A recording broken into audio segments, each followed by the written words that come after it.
Episode 2 of Dandadan Season 2, and yeah, this is where things get even crazier. So picking up from last episode, our heroes are underground and Momo and Okarun are currently indisposed as the giant worm is hitting them with a bunch of psychic waves that are making them want to kill themselves. Jean is apparently immune, so he has to help him out at the moment. Basically extreme babysitting and picking everyone up and carrying them around. That is at least until Evil Eye reveals itself, and has been protecting Jin this whole time and currently is at least protecting everyone else, sort of combating the worm. And yeah, both of them are absolutely terrifying. The worm is crazy enough, and just the score that accompanies the waves that it sends out, and then Evil Eye just looks absolutely terrifying and horrible. But a good chunk of the episode actually gives us the backstory of Evil Eye, originating as a young boy who was kept away from everyone else, and eventually was used as a sacrifice for the worm by the Kito family. And as we know, they kept building houses upon houses on that same spot, so we see that throughout the years, there were sightings of a ghost boy that then became correlated to the residents of a house killing themselves, when that was all coming from the waves of the worm underground. So effectively it seems like it created a generational curse, very sad story, but all those vengeful spirits came together and created the current Evil Eye.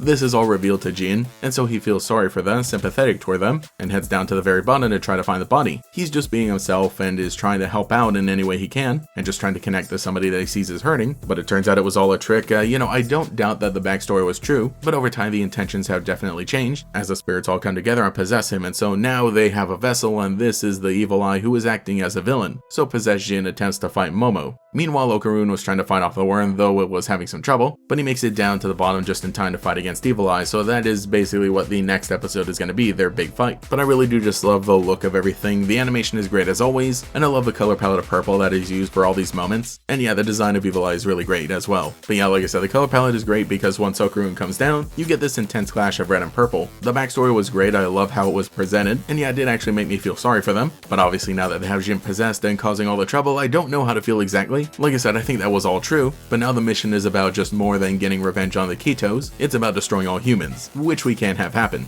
I do also like that we get to learn a little more about Jin and that he had some spiritual potential the whole time, as is stated by Turbo Granny. So yeah, once they defeat the evil and hopefully he's able to get control of things, we'll have yet another member of a team who can actually fight. But that's just what I think, so we'll have to see. Don't worry, I'm getting caught up and I'll actually review the next episode the day it comes out, hopefully. But in the meantime, you can check out the video I made where I discussed the first 3 episodes in total after I saw them in theaters.